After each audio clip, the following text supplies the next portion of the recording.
바다가 도대체 뭘까요? 바다.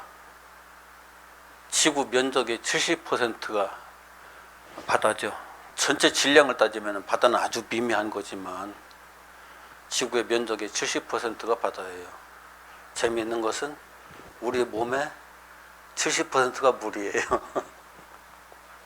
아주 재미있는 부분인데, 우리 육체의 70%가 물인 것하고 이제 같이 연계해서 생각하면은 기억하기가 쉬워요.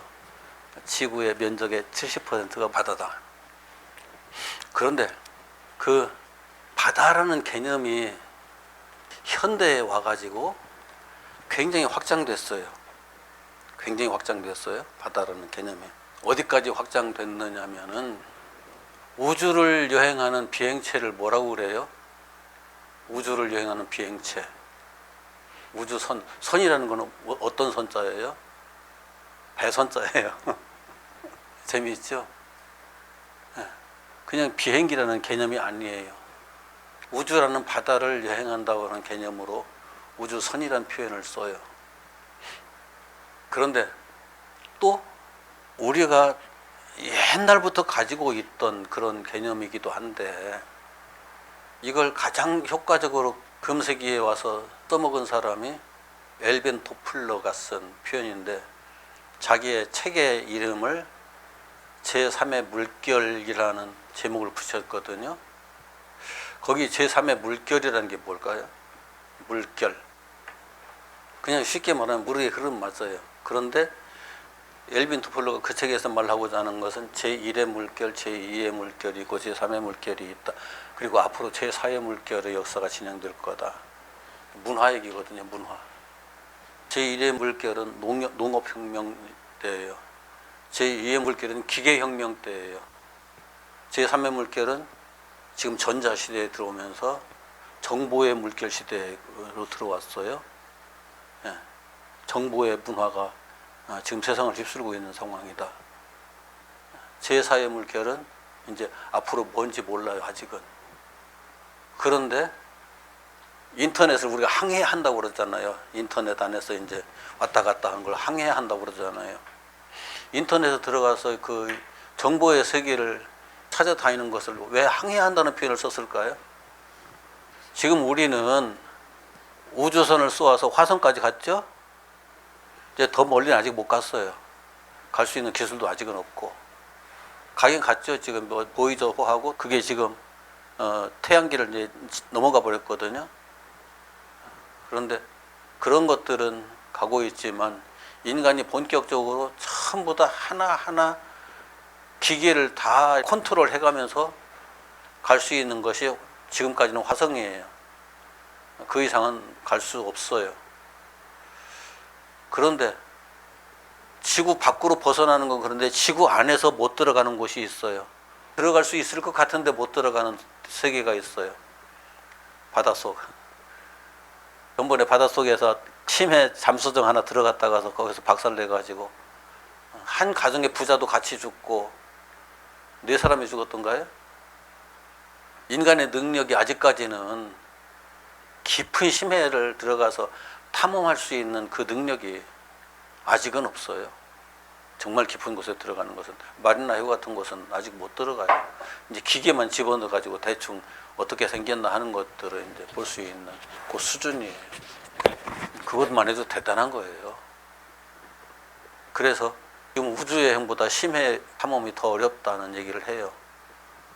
그런데 바다라는 개념 자체가 근래에 와서 굉장히 확장되거든요. 그런데 하나님이 천지를 창조하실 때 인간이 지금 현대의 인간들이 가지고 있는 지식이나 개념보다 더 완전할까요? 불완전할까요? 이렇게 묻는 내가 바보 같은 생각이 드는데, 하나님은 인간이 앞으로 이 지식의 세계가 얼마나 확장될까 하는 걸 다 알고 계시거든요. 우리가 인터넷에 들어가서 정보의 세계를 탐험하는 것, 그 항해하는 것, 그게 또 다른 말로 표현하면은 정보의 세계는 바다라는 표현이잖아요. 정보의 세계가 왜 바다로 표현됐을까요? 예. 우리 우리 인간이 만들어낸 지식이 아니에요. 아인슈타인의 상대성 원리가 인간이 만들어낸 지식인가요? 이미 하나님께서 창조하실 때 있었던 원리를 아인슈타인이 비로소 발견한 거예요. 우주의 모든 법칙이 인간이 만들어 놓은 거 아무것도 없어요. 인간이 지식이 자꾸 성장을 하다 보니까, 이해력이 자꾸 넓어지다 보니까 그때 비로소 깨달아진 거죠. 그럼 앞으로 우리가 더 깨달아야 할 지식이 더 있을까요, 없을까요? 빙산의 일각이라는 말이 있잖아요. 우리가 알고 있는 건, 우리가 지금 알 수 있는 건 기본적으로 딱 한정되어 있는 게 있어요. 딱 한정되어 있는 게 있어요. 무엇까지 알 수 있느냐? 우리가 인간이 스스로 접근해서 알 수 있는 것은 여기에요. 물질 세계, 물리적 세계. 물리적 세계밖에는 그 이상의 다른 것은 알 길이 없어요. 근래에 들어와서 이제 인간이 정신 세계에 이제 탐구하기 시작하잖아요. 정신 세계. 정신 세계를 연구해 가면서 정신 세계가 이렇다라고 얘기를 하지만, 심리학자들이 아무리 공부를 해도 정신 세계의 100% 다 이것을 알고 말하는 사람이 없다고요. 심리학자들이라고 할지라도. 기본적으로 우리가 이해하는데 가능한 부분까지 접근할 수 있는 거죠. 정신세계가 왜 그렇게 작동하고 있는지 알 수가 없어요. 우리가 생명을 연구하지만 그 생명체에 생명이 왜 작동하는지 알 길이 없어요. 그 메커니즘을. 아니, 하드웨어는 다 알죠. 죽은 시체 다 분해해보면 이 몸이 어떻게 생겼는지 다 알잖아요. 뇌 구조까지 알잖아요. 뇌의 구조를 알았다고 해서 뇌의 구조를 똑같이 만들어 놓으면 거기에서 생명이 작동을 할까? 그건 또 다른 거예요. 이 물리적 육신으로 되어 있는 이 생물체 안에서 어떻게 생명이 작동을 할까? 멈춘 심장을, 완전히 멈춰버린 심장을 다시 움직이게 할 수 있는 그런 지식도 우리에겐 전혀 없어요. 그러니까 완전히 멈추기 전에 무언가 가능성이 있어야 거기다 전기 충격을 가든지 뭘 해가지고서 심장이 다시 뛰게 하는 건 가능한데, 그런 가능성이 다 사라져버린 심장을 다시 뛰게 할 수 있는 능력은 우리에겐 없어요. 아예 없어요. 뇌의 세포들도 망가진 세포를 다시 살려낼 수 있는 능력도 우리에겐 없어요. 아예 없어요.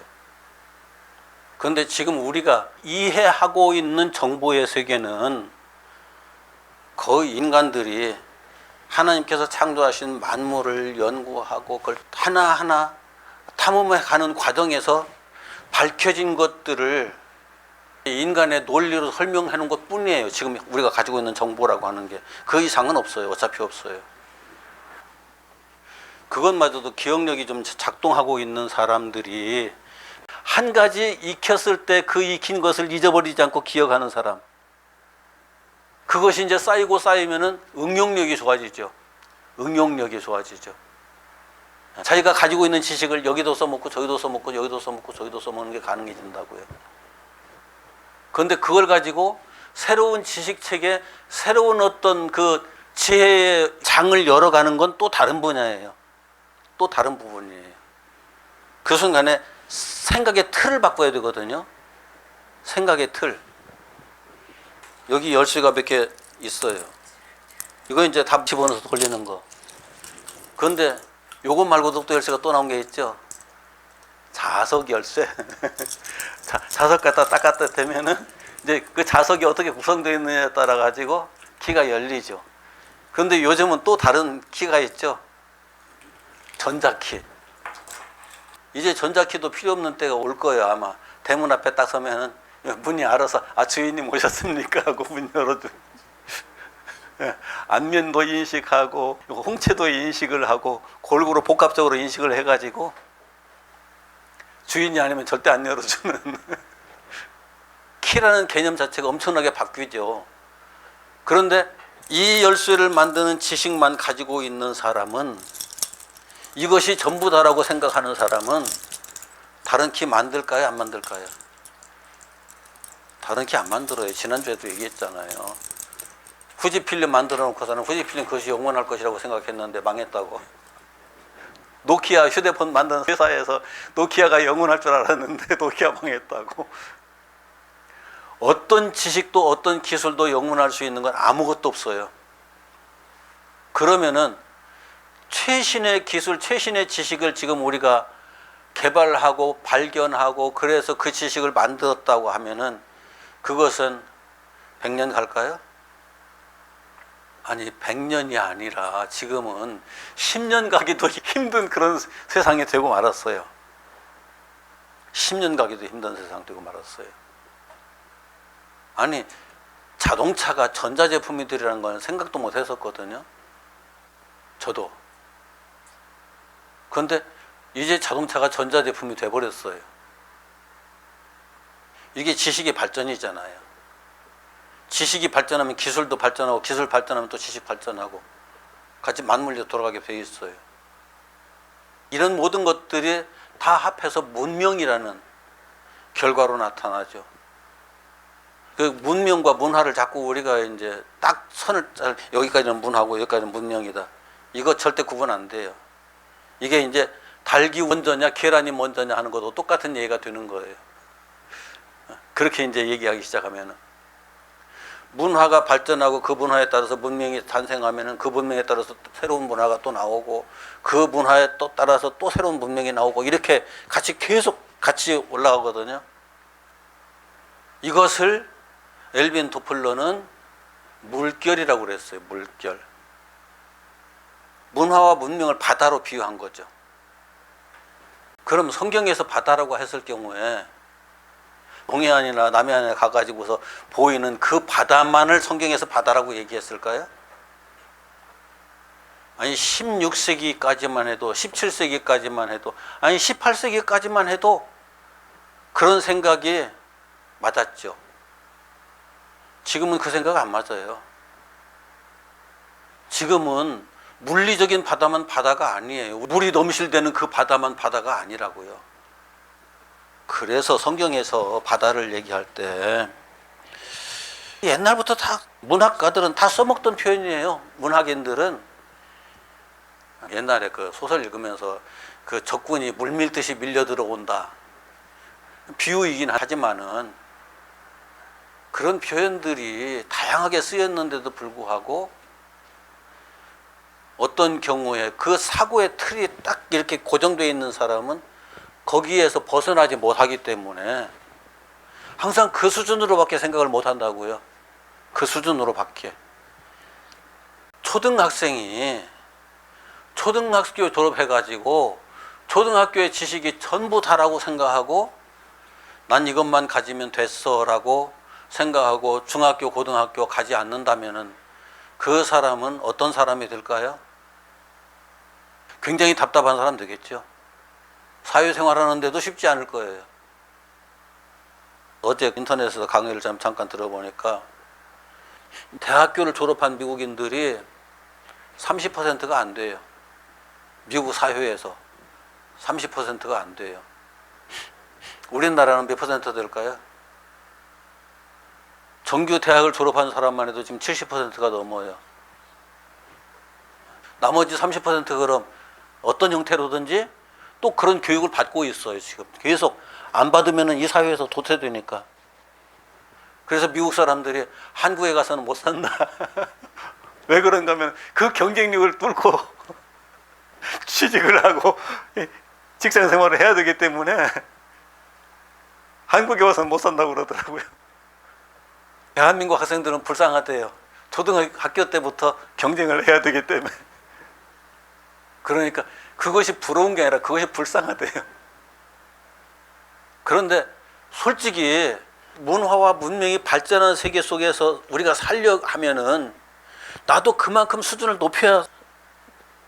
어차피 이 땅이 경쟁 사회예요. 경쟁 안 하고 살 수 없어요. 노가다도 경쟁하잖아요. 경쟁을 하기 위해서는 더 많이 배워야죠. 배워야 할 수밖에 없어요. 제가 컴퓨터를 한 5년 동안 신경 안 쓰다가 갑자기 고장이 나가지고서 그걸 하려고 그러니까 다시 하나에서부터 열까지 내가 공부를 해야 되겠더라고요. 내가 공부를 안 하면은 남이 맞춰놓은 거 그냥 그대로 사다가 쓰는 수밖에 없는데 그러려면 거기에 비용이 더 많이 또 지불돼야죠, 당연히. 그래서 현대 사회에서는 공부하기를 멈추면은 그 순간부터 나는 멈춰 있는 것이 아니라 뒤로 그 순간부터 쫙쫙 밀려가는 거예요, 그냥. 새로운 물결들이 계속 밀려 들어오면은 그 물결에 제가 적응을 해야 된다고요. 적응하기 위해서는 배워야죠. 배우지 않으면은 도태돼요, 이 사회가.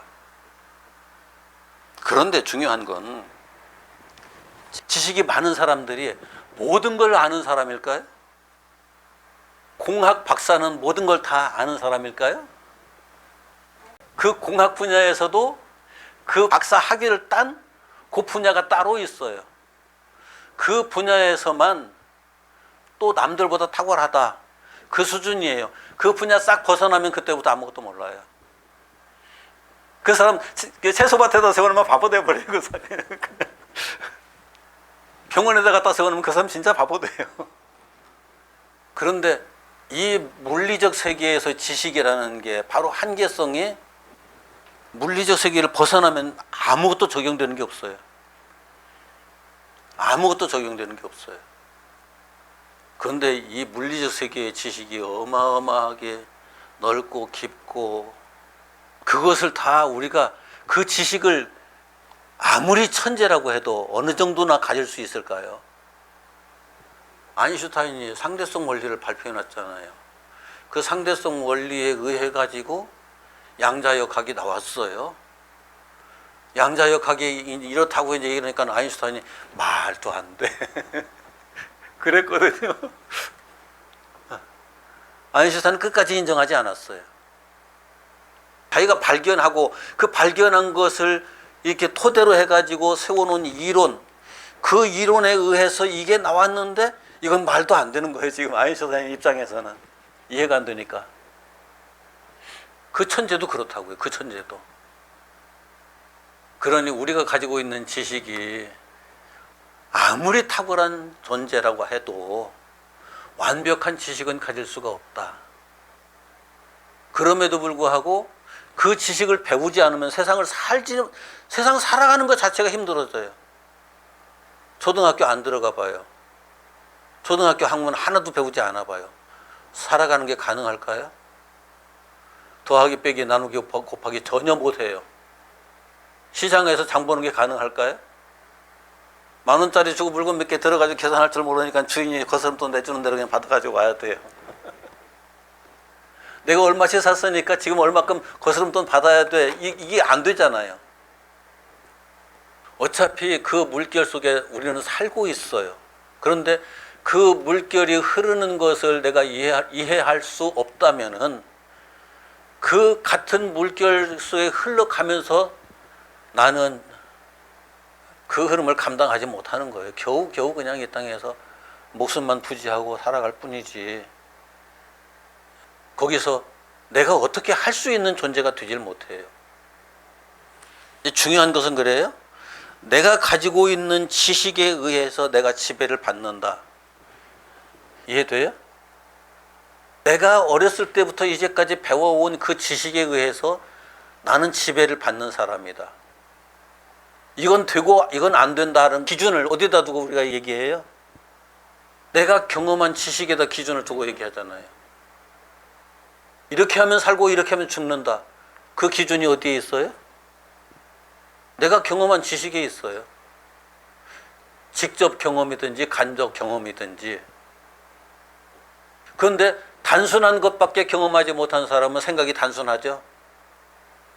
그런데 차원 높은 것들에 대한 체험을 계속하고 있는 사람은 생각도 그만큼 차원이 높아질 수밖에 없어요. 왜요? 그런 것들을 이해를 내가 해야 되니까. 이해를 못하면 내가 도태되니까. 그래서 우리들이 살아가는 삶은 철저하게 내 뇌 속에 저장된 지식의 지배를 받으면서 살고 있는 거예요. 알고 보면은. 그런데 그 지식이 물리적인 지식에 딱 국한되어 있느냐, 영적인 지식까지 폭이 넓혀져 있느냐, 이게 이제 엄청나게 다른 거죠. 물리적인 지식이 전부라고 생각하는 사람은 영적인 지식을 거부하죠. 왜요? 논리적으로 안 맞으니까. 물리적인 지식과 영적인 지식은 논리적으로 같이 맞아 떨어지질 않아요. 왜요? 기본 바탕부터 다르거든요. 물리적인 지식은 시간과 공간이란 절대적인 환경에 예속돼요. 거기서 못 벗어나요. 시간과 공간이라는 그 물리적인 환경에서 절대로 벗어나지를 못해요. 물리적인 지식은 모든 지식이 다 그래요. 그런데 영적인 지식은 시간과 공간을 뛰어넘어 버리거든요. 시간과 공간을 뛰어넘는 영적인 지식을 물리적인 세계에다 적용해 가지고 보니까 이건 시간 속에 예속된 것이고 그렇게 중요하지 않은 거네. 물리적인 세계 속에 사는 사람에게만 중요하지 물리적인 세계를 벗어나면 그 순간에 그건 그렇게 중요하지 않은 게 돼버리고 말거든요. 그런데 이제 계시록에서 둘째 천사가 부는 나팔과 둘째 천사가 쏟는 대접이 똑같이 바다에 작용하는 거예요. 물에 작용하는 거예요. 물리적인 물이 아니고 정신적인 세계, 지식적인 세계, 거기에 인간이 가지고 있는 지식, 인간이 가지고 있는 정신, 거기에 이게 영적인 정신과 영적인 지식이 딱 적용되는 순간에 중요한 얘기예요.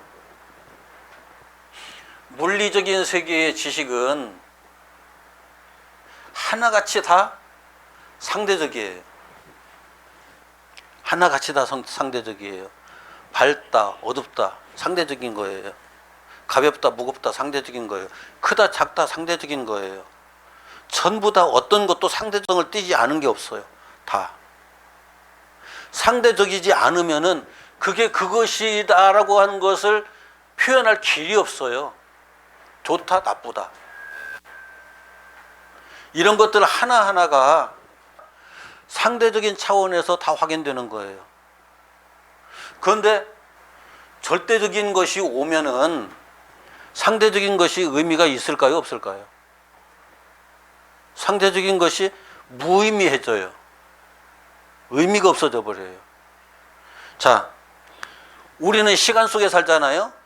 시간 속에 사니까 몇 년, 몇십 년, 몇백 년 산다는 게 굉장히 중요해요. 중요해요.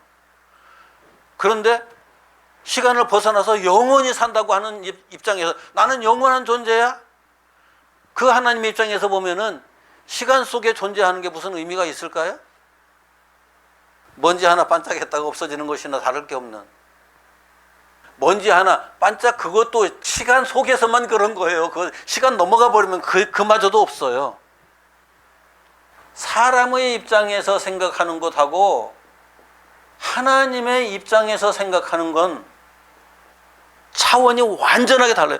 이 차원 자체가 1차원, 2차원, 3차원, 4차원 이게 아니에요. 이 4차원을 넘어서서 우리가 4차원을 이해하는 것도 쉽지 않은데 4차원을 넘어서서 이 4차원의 세계를 창조하신 분이라고요. 좀 어렵겠지만 자, 4차원의 세계를 창조하려면 어느 차원에서 창조가 가능할까요? 예. 3차원의 세계에서는 1차원, 2차원의 것들을 창조하는 게 가능해요. 3차원의 세계에서 3차원에 속한 것 창조하기도 쉽지 않아요. 3차원에서 4차원을 창조하는 게 가능할까요? 불가능해요. 4차원에서 4차원 창조하는 것도 불가능해요. 4차원보다 더 탁월한 차원 속으로 들어가서 볼 때 그 차원에서만 이걸 창조하는 게 가능해지는 거예요. 우리 인간이 가지고 있는 모든 지식, 이 땅의 모든 지식 아무리 다 끌어모아봐야 물리적인 세계의 바다일 뿐이에요. 이제 물리적 바다가 아니라 정신적인 바다, 지적인 바다를 계시록에서 표현하고 있는 건데 지적인 바다조차도 이해를 못하면서 성경을 보고 성경을 말한다는 것 자체가 좀 아이러니죠.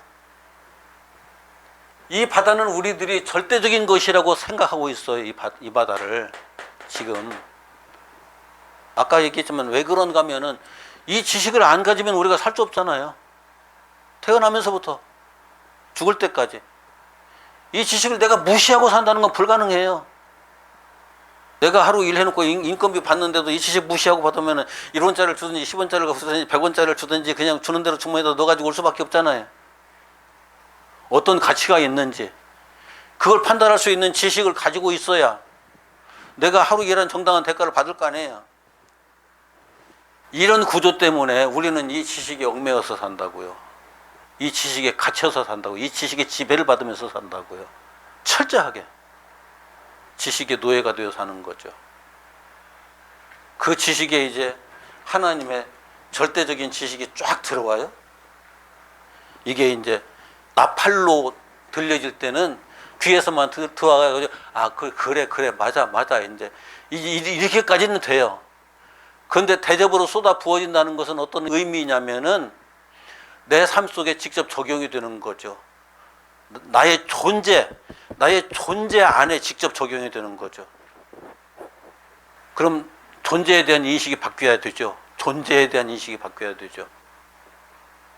그런데 이 육체는 어떤 존재예요? 육체는 물질적 세계에 속한 물질로 된 존재잖아요. 육체는 물질로 형성된 거잖아요. 그런데 이 물질로 형성된 것은 절대적인 지식이 받아들여질까요? 내가 영원하다는 그 말이 이 몸뚱이에게 적용이 될까요? 이건 영원하지가 않아요. 기껏해야 100년이에요. 그냥 뭐 120세까지 산다고 막 얼마 전에 보니까 TV에서 보니까 105세까지 사신 분이 계시던데 나와가지고 그 훌라후프까지 돌리시던데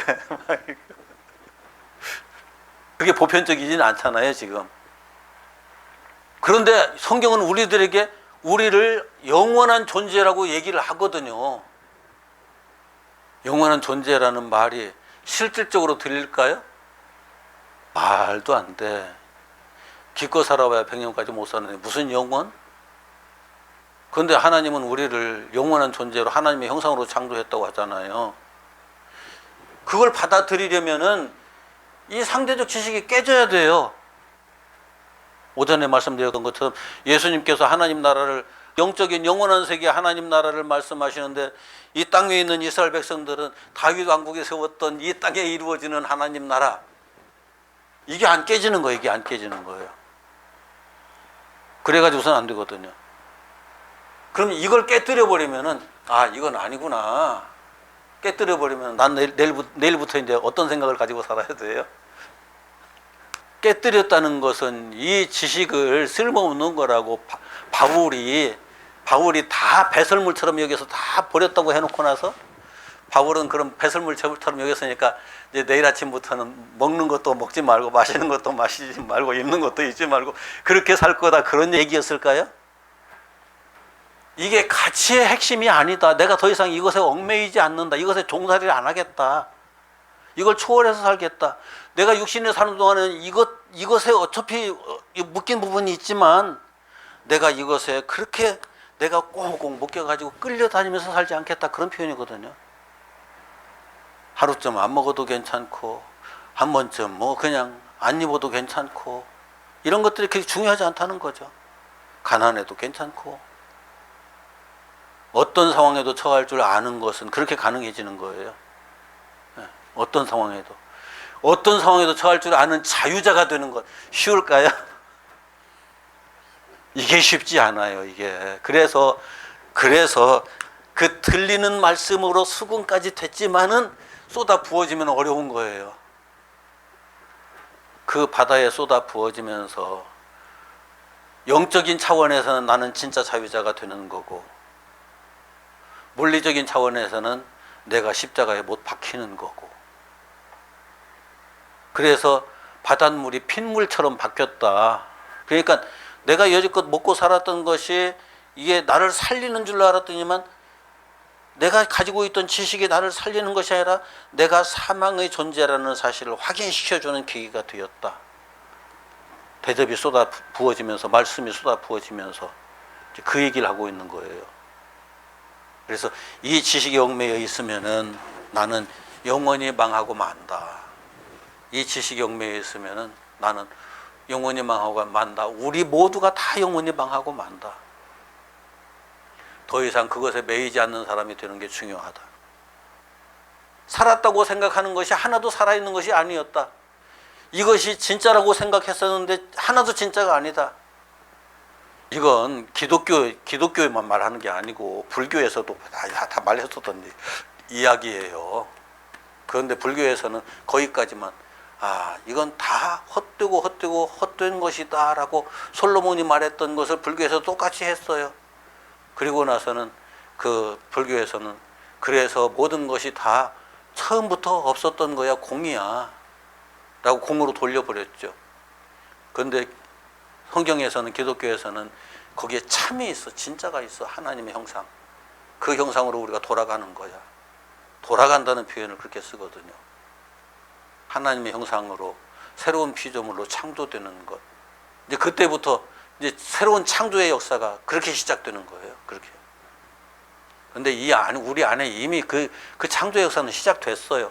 시작이 됐는데 우리가 그걸 느끼지 못하고 있다가 어느 순간에 이게 나라고 하는 새로운 존재가 있기 때문에 이게 죽어도 문제가 되지 않는 거지, 나라고 하는 새로운 존재가 여기에 있지 않으면은, 죽으면은 모든 게 다 끝나버리고 말아요.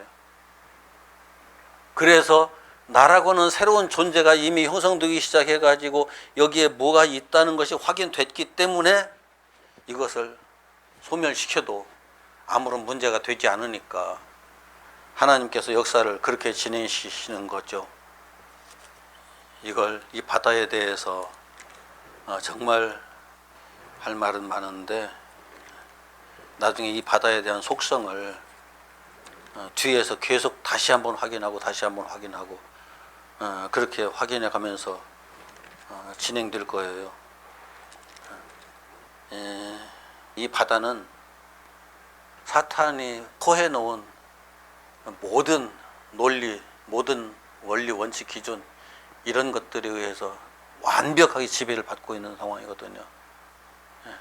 그런 속성이 있다라는 것을 이해를 하고 우리가 여기에서 어떻게 하면 자유로워질까 하는 것들에 대한 고민을 우리 하나님의 백성들은 좀 많이 해야 돼요. 기도합시다.